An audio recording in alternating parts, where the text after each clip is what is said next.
વર્ષ 2025માં નવા જંત્રી દર ગુજરાત સરકાર લાગુ કરશે। હાલ સરકાર આ બાબતે સૂચન પણ મંગાવી રહી છે। ત્યારે રાજકોટમાં જંત્રી વધારા બાબતે રાજકોટ રેવન્યુ બાર એસોસિએશન દ્વારા વિરોધ કરવામાં આવ્યો।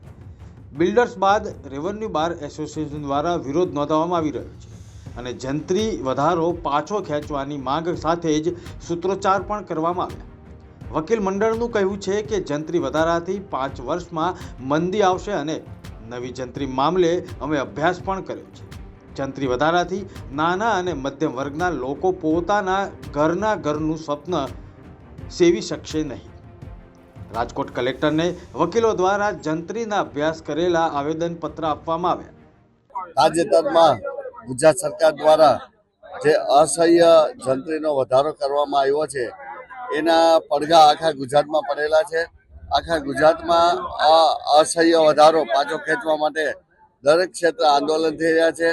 આજે બિલ્ડર લોબી પણ એનું આંદોલન કરવાના છે અને આજરોજ રાજકોટના વકીલો આ અસહ્ય ભાવ વધારો છે અને સરકાર દ્વારા પાછો ખેંચાય અને જે વિસંગતતા છે, અમુક જગ્યાએ આમ જુઓ તો જમીનના ભાવ ખરેખર હોતા નથી, ત્યાં એકદમ જંત્રીના ભાવ વધાર્યા છે અને જે ખરેખર જમીનના ભાવ વધારે છે ત્યાં જે જગ્યાએ જમીનના ભાવ વધારે છે એ જગ્યાએ જંત્રીના ભાવ ઓછા છે। આ વિસંગતતા છે।